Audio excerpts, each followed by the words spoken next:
Aturan perjalanan dilakukan pemerintah dengan menghapus syarat negatif bagi pelaku perjalanan dan dalam negeri selama masa pandemi.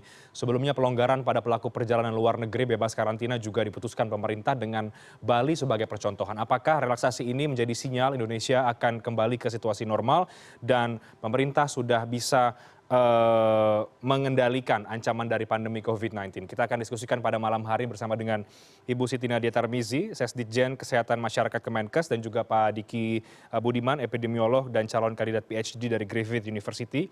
Selamat malam Bu Nadia, Pak Diki, apa kabar? Baik, Mas Rin. Apa kabar? Malam. Baik, Pak Diki dan Bu Nadia, hari ini tentu yang menjadi topik dan juga sorotan publik adalah soal penghapusan syarat tes negatif bagi pelaku perjalanan di dalam negeri ya. Saya mungkin ke Bu Nadia dulu nih. Jadi melihat beberapa kebijakan yang kemudian mengarah pada relaksasi tentunya dari mulai bebas karantina percontohan di Bali dan juga penghapusan syarat tes negatif. Bagaimana sebenarnya pemerintah saat ini ya Bu Nadia memandang atau melihat potret pandemi COVID-19 ini? Apakah memang situasinya relatif sudah bisa mengendalikan atau bisa mengantisipasi ancaman-ancaman pandemi COVID-19 dengan kebijakan ini? Ya, jadi kalau kita lihat ya, pertama saat ini situasi yang ada berdasarkan indikator penanganan pandemi, ini sudah terlihat suatu tren yang positif ya. Jadi kita bisa lihat laju penurunan kasus konfirmasi yang terus menurun, kemudian kecenderungan untuk laju penularan itu juga turun menuju kurang dari 1 ya. Artinya walaupun saat ini masih 1, sekian, tapi artinya sudah terjadi penurunan yang cukup signifikan kalau kita lihat di berbagai provinsi. Selain itu juga kasus tingkat keterisian perawatan rumah sakit juga terus cenderung menurun.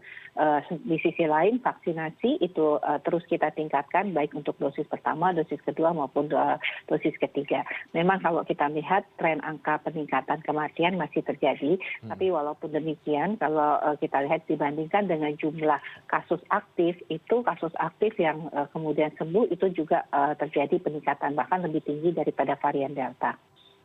Oke, kalau angka kematian yang hari ini diumumkan angkanya cukup tinggi itu apa yang menjadi penjelasannya itu Bu Nadia? Iya, yang pasti adalah kita tahu pertama walaupun puncak kasus konfirmasi itu kita melihat terjadi penurunan selama 14 hari terakhir, tetapi kalau kita lihat jumlah kasus aktif yang saat ini terjadi, kalau kita bandingkan dengan adanya varian Omikron dibandingkan saat varian Delta, ini hampir 2 kali lipat jumlahnya dibandingkan varian Delta. Jadi otomatis kalau kita lihat bahwa kasus proporsi itu masih akan terjadi peningkatan kematian dikarenakan memang terlihat puncak kematian dengan puncak kasus konfirmasi itu akan ada jeda waktu kurang lebih 8 sampai 10 hari. Ini dikarenakan memang karena kasus aktif yang masih besar sehingga kita akan masih melihat pada pasien-pasien dengan resiko-resiko seperti memiliki komorbid atau lansia atau bahkan mereka yang belum divaksinasi, itu yang akan sulit untuk ditangani dan cenderung berakhir menjadi berat dan bahkan pada kematian. Oke, baik. Bu Nadia, kembali ke soal relaksasi.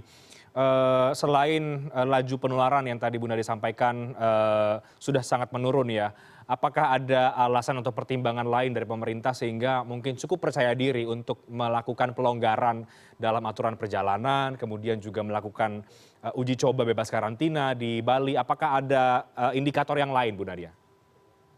Iya, sebenarnya kita kan bersiap-siap ya untuk kemudian hidup berdampingan dengan COVID-19. Ini yang sudah menjadi rencana pemerintah dikarenakan kita tadi melihat berbagai indikator dan juga kita melihat bahwa dampak dari vaksinasi, kemudian juga kita merasa sudah cukup yakin ya dengan intervensi-intervensi yang selama ini kita lakukan, itu betul-betul bisa mengendalikan laju pandemi ini. Jadi artinya dalam menuju posisi endemi, kita harus sudah memulai langkah-langkah bagaimana pertama pelonggaran aktivitas itu seperti seperti misalnya pada pelaku perjalanan ataupun kita membuat suatu kondisi seperti karantina sudah mulai dilakukan uji coba tanpa perlu ya bagi pelaku perjalanan luar negeri. Ini adalah sebenarnya salah satu upaya-upaya untuk kemudian merelaksasi aktivitas. Karena kita meyakini bahwa situasi endemik itu adalah artinya kita akan hidup bersama COVID-19 yang kita tahu masih merupakan ancaman, tapi kita selalu waspada dan kalaupun nanti peningkatan kasus itu terjadi, itu tidak kemudian mengganggu aktivitas kehidupan kita yang terjadi seperti saat ini. Jadi artinya dengan kondisi tersebut kita mulai melihat bahwa kita sudah bisa memulai relaksasi. Tentunya ini akan dijadikan karena ini akan adalah suatu proses pembelajaran ya untuk kita menyiapkan diri ke depan. Oke, ini mungkin prakondisi ya menuju ke kita transisi ke endemi COVID-19. Pak Diki Budiman, apa pandangan Anda Pak Diki dari beberapa relaksasi yang dilakukan pemerintah dalam beberapa hari terakhir, mulai dari bebas karantina, kemudian juga di hari ini sudah mulai berlaku aturan tidak lagi tes PCR ataupun antigen bagi pelaku perjalanan dalam negeri? Ya, saya sepakat bahwa memang kita harus mulai ya melakukan transisi. Namun yang mungkin harus diperkuat oleh pemerintah adalah literasi ya, menyampaikan bahwa pertama pandemi ini belum selesai dan ini adalah bukan berarti akan akan betul-betul meniadakan intervensi, karena ini yang saya khawatir diterima salah di masyarakat. Karena apa? Karena persepsi risiko yang ada di masyarakat bahwa pandemi ini masih sedang berlangsung dan bahkan masih dalam situasi krisis sebetulnya, karena kurang lebih 30 provinsi kita ini masih di atas 5% test positivity rate-nya. Nah ini yang harus tentu disampaikan. Ada kabar baik, ada kabar yang kita harus tetap waspada gitu. Bukan menakut-nakuti, tapi membangun persepsi risiko. Ini yang saya kira harus terus disampaikan, karena sekali lagi kita tidak ingin dalam masa transisi ini bahkan mendatangkan masalah.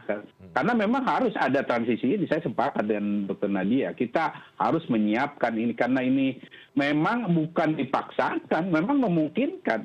Bahkan ada negara yang di dalam posisi katakan lebih buruk dari Indonesia, jauh lebih berani.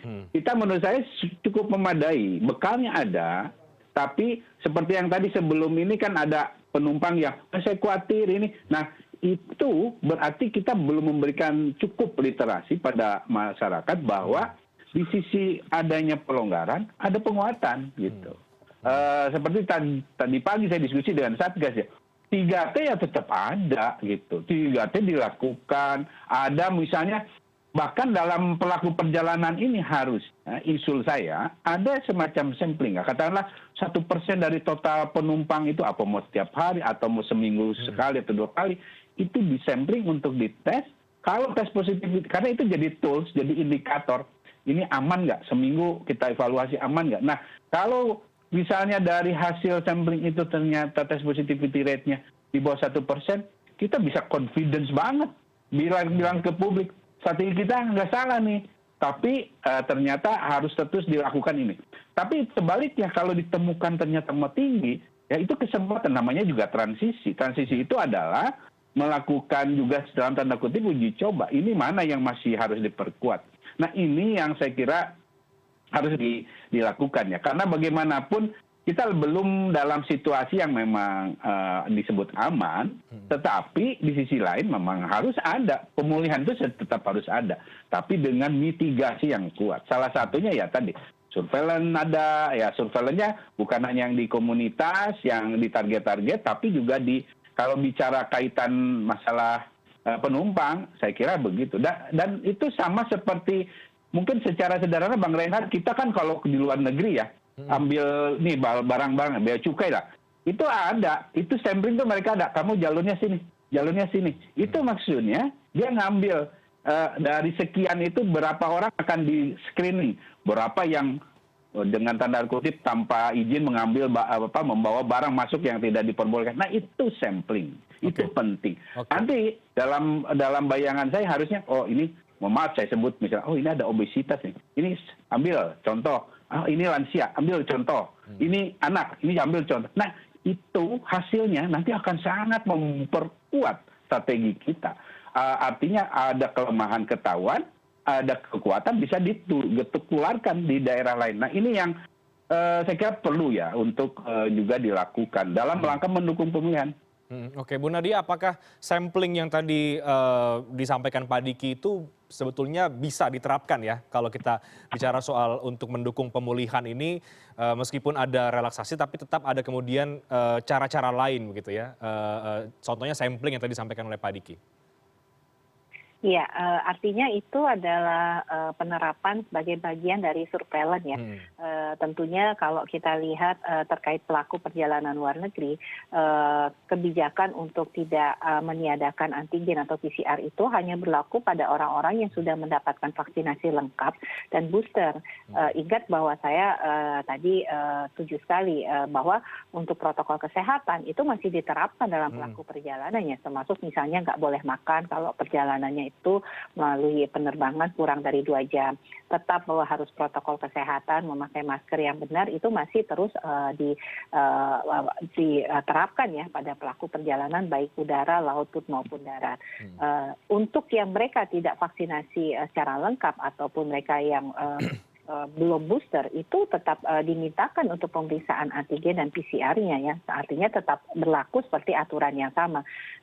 Jadi kita betul-betul mengharapkan dengan cakupan vaksinasi yang tinggi, apalagi dengan kebijakan booster, itu benar-benar meningkatkan proteksi di dalam masyarakat. Apalagi dari hasil serosurvei, 80% masyarakat kita itu sebenarnya sudah punya antibodi di dalam tubuhnya. Jadi kalau kemudian diberikan vaksinasi booster, sebenarnya itu semakin meningkatkan proteksinya. Surveillance akan tetap kita terapkan tentunya terutama pada masa-masa transisi. Dan nanti kita harus menentukan ya pada kelompok-kelompok populasi seperti apa yang harus kita pantau secara terus-menerus untuk pertama ya mencegah terjadinya atau mendeteksi adanya peningkatan kasus. Yang kedua adalah mencegah jangan sampai terjadinya kematian atau keterlambatan dalam penanganan. Oke, Pak Diki Budiman tadi kita kemudian sekarang melihat bahwa relaksasi yang dilakukan memang ini tujuannya adalah untuk prakondisi kita menuju ke endemi COVID-19. Jadi ini masa transisinya begitu. Nah, tadi Pak Diki menyampaikan bahwa jangan sampai ada masalah di masa transisi ini.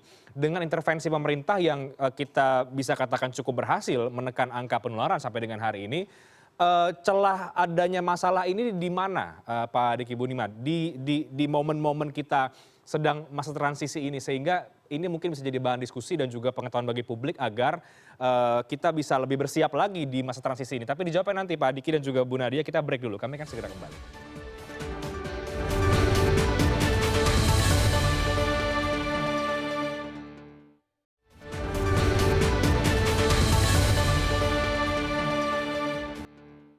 Anda kembali di CNN Indonesia Newscast, saya masih bersama dengan Ibu Nadia dan juga Pak Diki Budiman.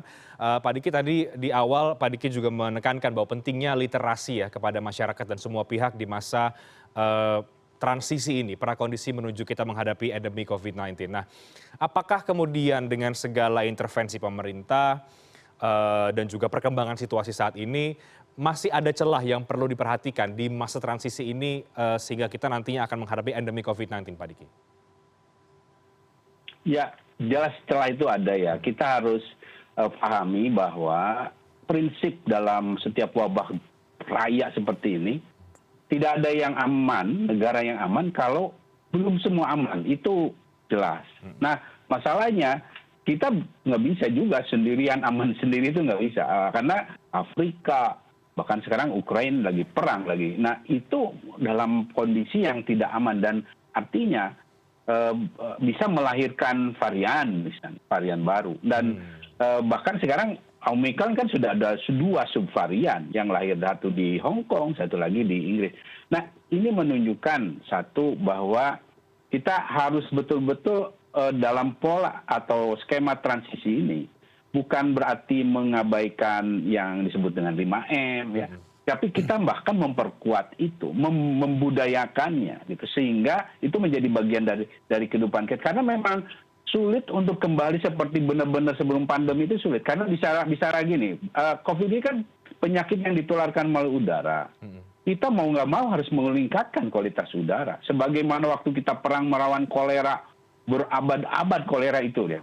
Nah, kualitas air yang kita perbaiki. Karena memang dia kan waterborne disease, ditularkan melalui air. Nah ini adalah penyakit yang ditularkan melalui udara. Sehingga salah satu yang dalam masa transisi ini juga harus diperhatikan dan diperkuat adalah kualitas udara, sirkulasi, ventilasi. Karena kalau tanpa itu, termasuk proteksinya dengan masker dan lain sebagainya. Kalau tanpa itu ya kita akan dalam kondisi rawan. Karena tadi kan Bu Nadia juga sudah sampaikan, ini akan ada terus ya dengan kita. Sehingga bagaimana supaya menurunkan itu? Ya selain perilaku, ya lingkungan juga kita perbaiki.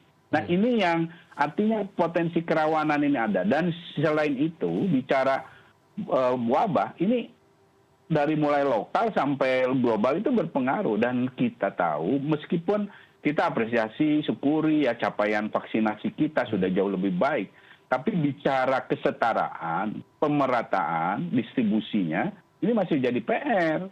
Katakanlah yang sudah 70% itu ya kurang lebih ya 9 provinsian gitu. Nah sisanya dan belum. Bahkan mungkin ada yang masih di bawah 50%, beberapa masih saya lihat masih ada. Nah ini artinya mereka bisa berkontribusi dalam perburukan. Karena nanti ketika pandemi ini dicabut, itu kita akan ada 3 level, dunia dan Indonesia. Selalu saya sampaikan, ada yang level paling buruk itu ya sebetulnya epidemi. Epidemi itu pandemi yang mengecil ya, epidemi, ya, jadi ada lonjakan. Nah pada daerah yang apa yang cakupan vaksinasinya buruk, dan termasuk 3T 5M-nya juga buruk. Kemudian kedua yang relatif baik, ya ini endemi. Tapi endemi juga sebenarnya harus dihindari. Nah yang paling sebetulnya ideal dan harus dituju adalah yang terkendali.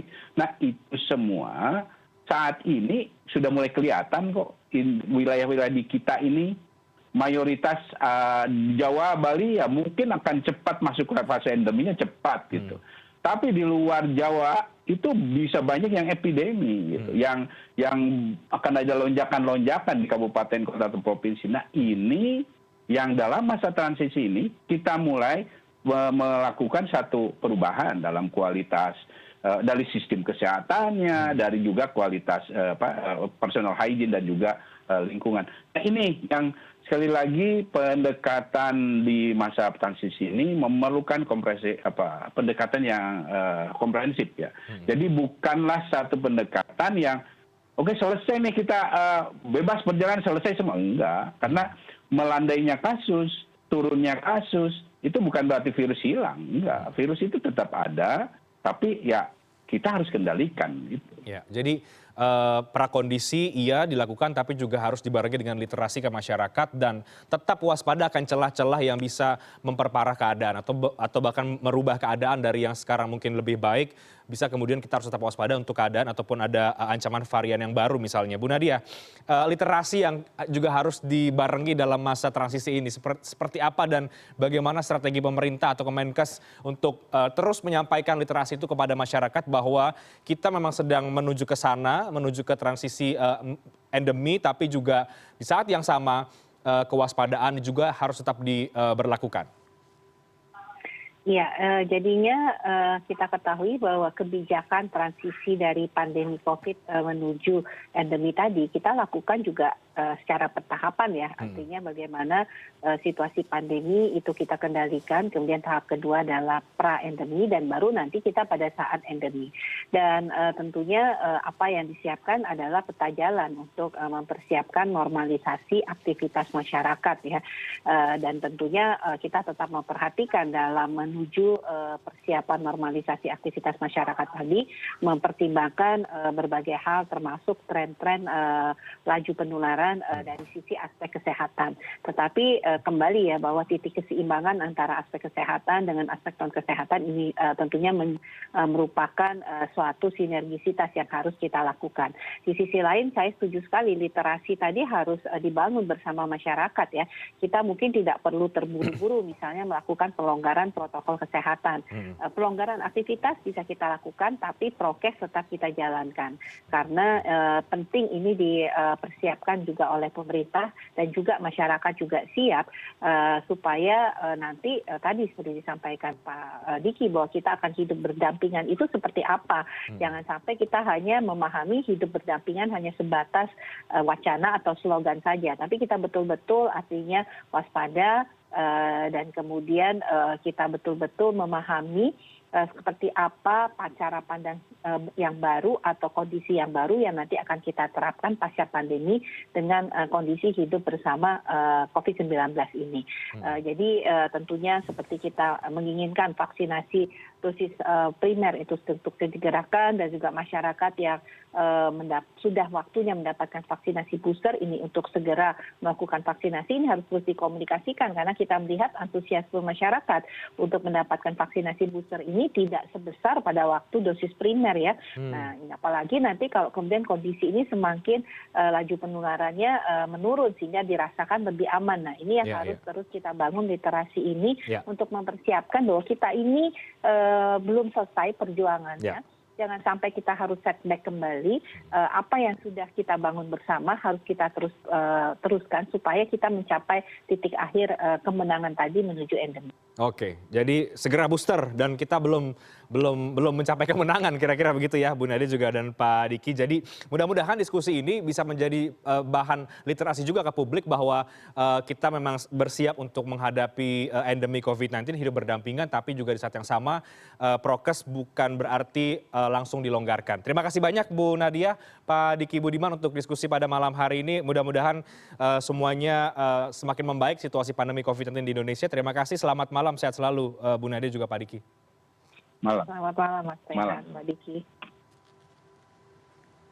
Sejalan dengan dilonggarkannya aturan terkait perjalanan domestik, pemerintah juga tengah mengambil ancang-ancang untuk melonggarkan aturan perjalanan luar negeri dan jemaah umroh. Seperti apa persiapan penyelenggara haji dan juga umroh? Newscast akan segera kembali.